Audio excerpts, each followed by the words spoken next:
play it all or nothing. Yeah, need it all in advance. The opposition know we're ready for it. Like a supper we eating, it won't be the last. Grind all the muscle, pull up. Poker right on the grass. We coming in, take over everything, run it up. Nothing holding me back. 3 in the wood. Welcome to Takeover, the most underrated sports debate show on YouTube. Yes, we're in the dorm, so I can't call it from the crib. But, you know, we call it a little sickness. We've been lacking on it, but we know we're back. After Sunday, we had to come back. You know, this is the most underrated sports debate show on YouTube. Guys, how's it going? I'm doing good, besides classes and stuff getting on my last nerve, I'm doing pretty good. But break coming up, so it's a good thing.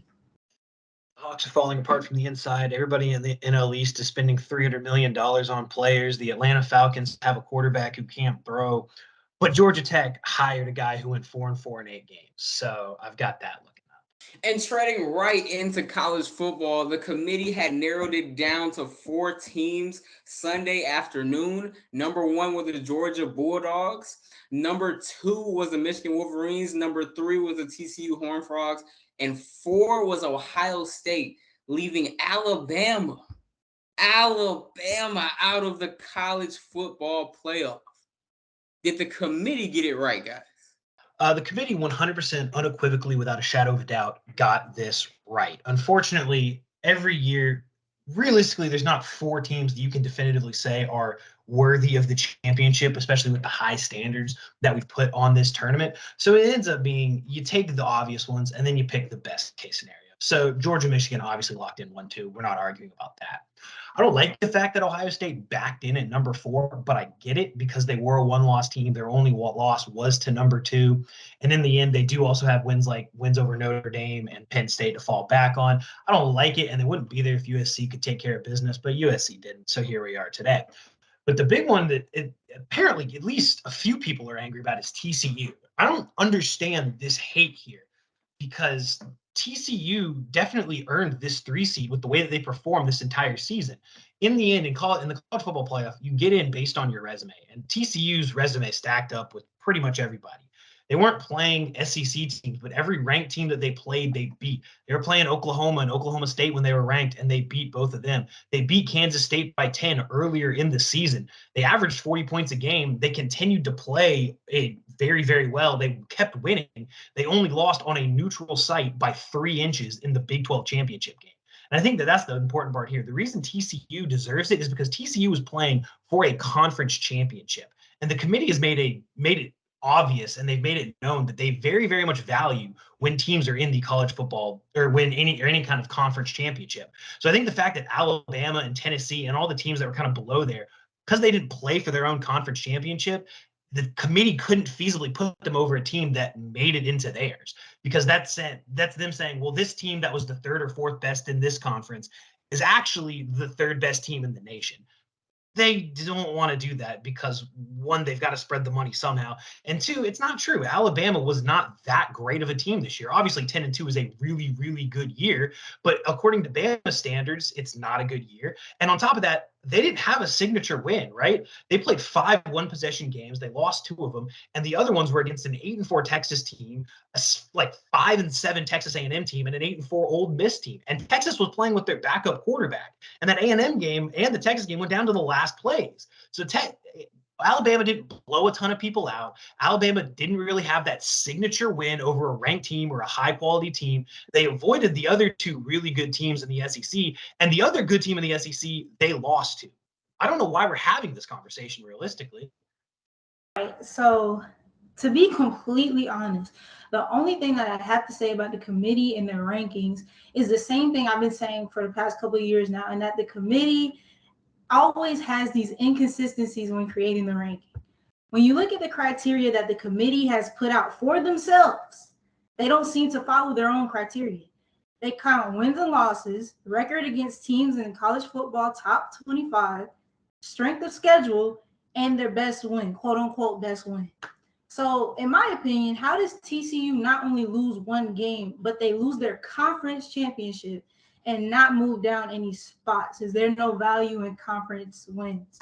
But then when Bama initially lost, they dropped 2 or 3 spots, did they not?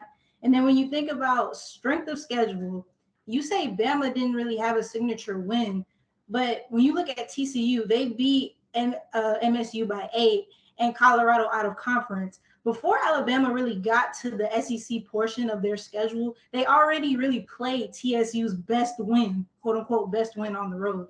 And even when you look at Ohio State, it's fair to criticize the blowout against Michigan. That's fair. But you also need to count the games that they won by large margins as well. For example, when they got into Penn State and they won by double digits, TCU has had 5 games won by 1 score against primarily backup quarterbacks. And an 8-point win over MSU is a team that Alabama and Ohio State could probably beat by 40 points. So when exactly are we going to consider the strength of schedule? Or does that only come into certain situations or not at all? I'm not sure how that works. And another thing I noticed, you have Penn State, who is ranked at number 11. So they have the same record as Tennessee and Alabama, but they're ranked below 11-2 Clemson, 11-2 South California, 10-3 Utah, and 10-3 Kansas State. And the only 2 losses that they have are losses to teams that are in the playoffs right now. And you have Tennessee and Clemson who are ranked higher than them. And also another criteria that the committee themselves talked about was quarterback situation. So if we're taking that into consideration, we have to think about Hooker, him being injured. We have to think about Bryce Young getting injured. We have to think about USC's quarterback getting injured as well. We have to take all that stuff into consideration. So I guess as of right now, I'm not going to say the committee got it right. I'm just going to say no, because they don't even follow their own criteria that they set. The committee got it wrong. They got it wrong. You can look up in the sky, Josh. You can shake your head. You can do everything you got. You just throw me off. The committee got it wrong. I once said that Kawhi not going to LeBron was the biggest, not playing LeBron in the playoffs was the biggest robbery in sports history.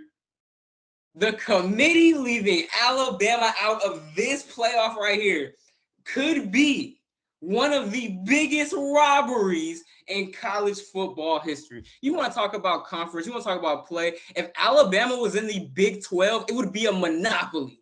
They would be a monopoly. They would run through the Big 12 each and every year. You're talking about a down season. This is a team that went into Rocky Top. Bryce Young, the Heisman corner, the Heisman winner. You know how great Bryce Young is. He's the engine of the team.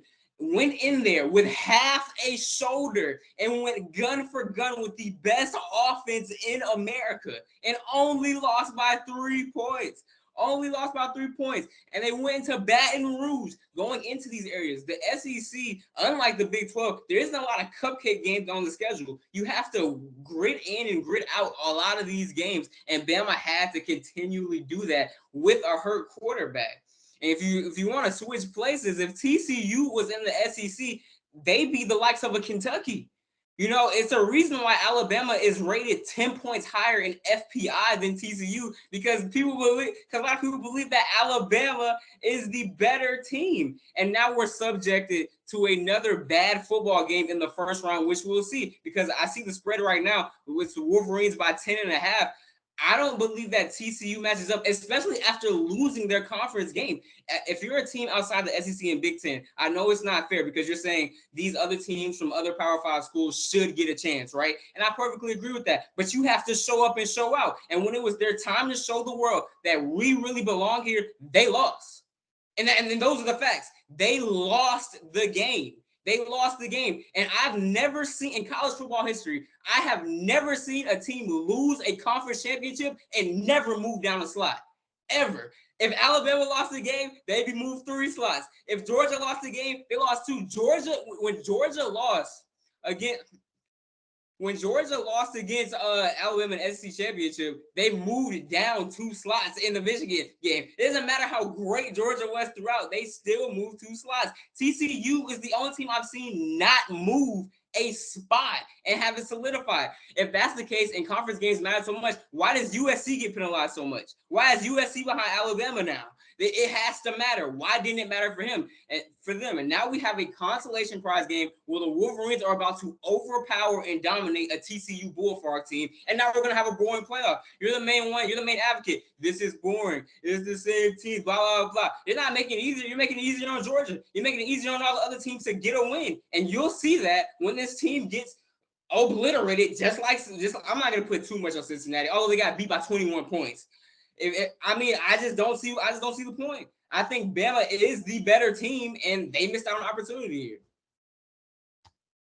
If I may, can I answer a few of the statements that you made? So, for one, Alabama did have cupcakes on their schedule, and for you to say that there weren't is kind of ignorant. They played Utah State. All right, Louisiana Monroe. We're talk about the conference game. Vanderbilt. They have to play 6 to 7 times. Vanderbilt.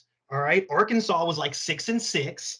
All right, hold Texas on, A&M had a context. losing record, right? Go. And then Austin P in the middle of the schedule. So realistically, Auburn, they played 1, 2, 3, 4, like 5 legit teams, and they lost to 2 of them. What are we talking about? You want to use the context for the Arkansas game, use it right. Arkansas, before that game, was a top 10 team. They had a close loss to Texas A&M. So Arkansas going into that game was a lot of hype, especially with the great quarterback, with the good quarterback they have, and it was on the road. In the second quarter of that game, Alabama's Heisman-winning quarterback gets hurt. Alabama blew them out with a second-string quarterback. Arkansas had a second-string quarterback, and too. that is harder to do than what you're expecting. You're saying that Arkansas had a second-string, too, Cam. Hold on, I'll let you talk. This is my turn. They did that with a second-string quarterback. When Texas A&M had to do the exact same thing. These wins weren't easy. Not having Bryce Young for the Texas A&M game, what you said was won by the bit of their hairs. They didn't have him. They didn't have the Heisman winning quarterback, and you throw him back in. On the toughest team that they were playing, which was Tennessee at the time, and he only loses by 3 points. Bama's had the tougher schedule. They're the tougher team, and you'll see that when Michigan rolls over TCU. Cool. It's cool if they had the tougher schedule. They lost twice, and so in the end, losses matter, Cam. TCU went into that conference championship game undefeated, and the reason that USC got punished for losing in their conference championship and TCU didn't, USC had already lost to Utah earlier in the year, 43-42. So they got punished because they got beat by Utah a second time. So you have to put them behind Utah because clearly Utah is the better team. TCU had already beat Kansas State. So you can't just drop them behind Kansas State because they already beat them. So now they're 1-1 in the season series. And then everything else that you're talking about is really just subjective arguments on why you think Alabama's the better team. Basically because they play in the SEC, they have more talent, and I guess Bryce Young was hurt for a little bit. Max Duggan's been banged up too, and he still played, and they still won. So the fact of the matter is, if you were to fall back on that argument of, well, they're in the SEC, so therefore they have to be better, it'd be 4 SEC teams every year. That's a straw man argument. Alabama did play a tough schedule, all right? I'm not going to deny that. But the fact of the matter is, when they played the actual top-tier teams on that schedule, they lost. Sure, they beat an 8-4 Ole Miss team that was ranked number 11 at the time, and they fell apart down the stretch, right? The times that they played teams that are actually still ranked, one went to the SEC championship game, and one is still top 10, they lost both of those games. All right, you can talk about the context. He had one shoulder. They went into Rocky Top, yada, yada, yada. They still lost. The results matter. You can add context all you want. You're really trying to give your team a moral victory and count it as a real one. That doesn't matter when it comes to the college football playoff argument here. TCU went in undefeated. They barely lost to a team that they had already beat and is already top 10 at that time and is now even higher. They're not going to get punished. And the other thing is there's nobody below there that was deserving. You can't just punish them because nobody else below them was playing. Cam, there was nobody down there that was playing that weekend that deserved to move up to number 4. Alabama was idle for a reason. So how would you compare it to last year where wasn't Cincinnati 4 even though they were undefeated, and all the other teams that had one loss on their record were above Cincinnati even though they were undefeated? Cincinnati, in all fairness, was playing in a group of 5 league, right? So their strength of schedule is even worse than TCU's. So in that case, you can even use strength of schedule to defend that. The college football playoff, the whole purpose of having college football playoff is to have the 4 best teams. If we're just gonna look at it statistically, if Bama was to play TCU, they'd be favored. All the top 3 teams that are in the playoff right now are favored to beat TCU. They don't belong there. You can't talk about ifs, ands, or maybes. We got to talk about the facts. And the fact is, TCU was 12-1. Alabama was 10-2. And the fact is, TCU lost the game when they were supposed to prove that they belonged. And Alabama lost 2 games that they should have won when they wanted to prove. They lost the Big 12 championship to a team that they were supposed to beat. And Alabama lost to 2 teams they were supposed to beat. So what's your argument, Cam? How do you lose a game and not drop a rank? How do you lose a game and not drop a rank? Because there's nobody else below you that was playing. What team has ever done that? They were playing in a conference championship, Cam. Georgia wasn't playing championship last year.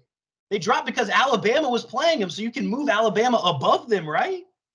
Right, but that doesn't mean. So look, they were number 10. That means they go up in the rank. That doesn't mean they take the spot. When a higher 1 versus 2 or 1 versus 3. I'm saying when a lower ranked team loses to a higher ranked team, the higher ranked team can still move up ranks. Absolutely. They don't have to switch spots. They can still move up the ranks. Yeah, and Kansas State moved up. Did. That's what I'm saying. You're acting like I'm saying they're supposed to completely switch spots. No, they lost, and TCU did not lose a spot. They didn't lose one at all. Why should they? Why should they? Because There's nobody below them that was the playing. Game. Okay, so what, you're going to have Alabama back in? Alabama's going to back into the college football playoff because they didn't play. They already had 2 losses. It's not their fault if everyone loses in front of you. Yes, it is their fault, Cam, because they didn't make it to the SEC championship. That's their fault, Cam. Those have been the rules for the past 12 years. If a team in front of you loses, this is the only reason we have this conversation. Because USC, you weren't playing. Why do you get to move up? You already lost twice. I've interrupted you one time. I've interrupted you one time. Yes, you have, Cam. You've interrupted me 3 times during this whole entire thing. You're talking crazy. You've interrupted me 4 times. Let me get to my point. I've let you say whatever you had to say. I've let you say whatever you had to say. When you lose to a team, your rank drops. That's literally how it's been since forever. It was a consolation prize to have them at 3. That's what I'm telling you. How do they not even drop to 4? How do they not even drop to a 4? So you're untouchable if you go to the conference game? If that's the case, why did USC drop? You're acting like because Bama was idle. All these teams lost. Those have been the rules of college football for years. You're acting like these rules haven't been implemented. If 5 and 4 lose, then that means 6 gets a chance to be in the top 4. It just makes sense because those teams lost. Those teams lost the ranks. So that's why I'm saying that. But if 5 and 4 were playing in conference championship games and 6 was idle, it doesn't matter. Why should they get to jump? It doesn't matter. It doesn't matter because Georgia was in the same predicament and lost the game, and they dropped 2 spots. Why does TCU have this sublimity that they can't be touched after they lose a game? I don't think that's fair for everyone else. I answered the USC question because they already lost to Utah once. So now that they lost to Utah again, they can't drop TCU. Okay, well, TCU had already beaten Kansas State, so. But they lost. And again, but they lost though. Alabama's a 2-loss team. Why does Alabama get to move up? But Alabama lost twice. Hurt more. They lost to them. Just say Alabama lost twice. Why does Alabama get to move up if Alabama's already lost twice, Cam? Why is Alabama above Tennessee? That's my real question. Because they got blown out by South Carolina. Those type of things matter. But they beat Alabama. South Carolina. But they beat Alabama. Did Bama lose? Did Bama get blown out by anybody this season? But Tennessee beat Bama. No. Answer my question. Did Bama get blown out by anybody this season? No, but head-to-head, you're done. Tennessee beat Alabama. I'm getting something. Bama didn't get blown out, and they only lost to the teams in the top 5. And it was by 4 points combined. By the 4 points combined. They got blown out by a South Carolina team. By 30. They don't belong. But they beat Alabama, so what happened? Tennessee isn't ahead of Bama. To answer that question, that's why Tennessee isn't ahead of Bama. That's why. Tennessee beat Bama. I think head-to-head should matter. I thought DeAndre mentioned that head-to-head matches matter. But anyway, TCU doesn't drop because TCU went in undefeated. Right? TCU goes in undefeated. They lose by 3 inches. There's no real argument for a 2-loss team to then jump them jump up 2 spots and get to number 4 now. I don't see the argument. I get what you're saying if they would run the Big 12. It doesn't matter in an argument about this. We're talking about the season resume. And the season resume was TCU was undefeated up to that point, and they only lost by 3 inches. Alabama wasn't playing that weekend because Alabama had dropped 2 games. College Football Playoff Committee had never put a 2-loss team into the playoff ever. So why is Alabama the team that should? They're the team that should because the teams ahead of them all lost over the weekend. All of them lost. Literally all of them lost. USC lost. TCU lost. And I'm saying if losses in the conference championship don't matter, why play them? Why count them? If they don't matter. They do matter. They don't matter. They matter. It's just there was nobody else below them. If you lose, if you could be the 4th ranked team in the college football playoff, if you lose your conference championship, you better not move. You better not move at all. I'm not saying it depends on the loss. The loss needs context. You were playing. And because I was playing, I deserve to be there, obviously. You shouldn't drop as much if you're playing in the college football playoff or in the conference championship, but the context matters. They stayed 3 the entire time. They didn't drop it all. They shouldn't have. They shouldn't have. Ohio State did to jump 2 spots because they backed into it and didn't play. On Saturday. So enjoy your blowout. That's all I'm saying. Enjoy the blowout. When TCU wins, it's going to be a lot more fun on this show. I'm sure, but it's not going to happen. You the same one that said Cincinnati was going to beat Bama last year. It would have been real entertaining for that to happen too, but it ain't happening. It ain't happening. All right, I maybe next year Alabama will get to back in their college playoff spot, and you'll be happy. To call it a robbery is insane when they're a 2-loss team, but you have your opinion. It's fine. It's okay. It's okay. Console yourself with whatever you need to do. Now you understand what other sports fans feel like. I guess, Josh. I'm not into that losing culture thing that's your sports teams do all the time. I'm not into it either, but I gotta do it. All right. I'm not gonna start another argument, Josh. We're gonna wrap it up. We're gonna wrap it up. Respect to you. You got a great argument. I'll give you that. I'll respect it up. That's gonna wrap up our episode. Hasn't been that much yelling on this show for a long time. It's probably too late to tell you the answer. You probably need to, when they're editing, tell them to, if they have their headphones maxed out, you want to put it at like 20 maybe. You don't need this. We're gonna reach the decibels and all that. You guys have anything to say? Colin would be proud of the decibel levels that we reached. You got to keep it between 12 and 6, right? We're like at 12 and like, we're like at 50, 55. Yeah, not negative 12, plus 12. I'm with you there. Anything, DeAndre? Subscribe to the channel, like the video, share the video, comment what you think. Should Alabama have been left out? Should they have been included? Comment what you guys think about the rankings and the college football playoffs. And yeah. To all the college students watching this, make sure y'all study for y'all finals, man. Let's get through this last ramp. Takeover out, man. Hey, champ. Yeah, we play it all in night. Yeah, need it all in advance. The opposition know we're ready for it. Like a supper we eating, it won't be the last. Grind all the muscle, pull up. Park it right on the grass. We coming in, take over everything, run it up. Nothing holding me back. 3 in the wood, rushing. I don't like Dutch, don't even matter, you know I'm a facing. When I roll a paper, I like to go double. Run up a check, flip a W, make it an M. I need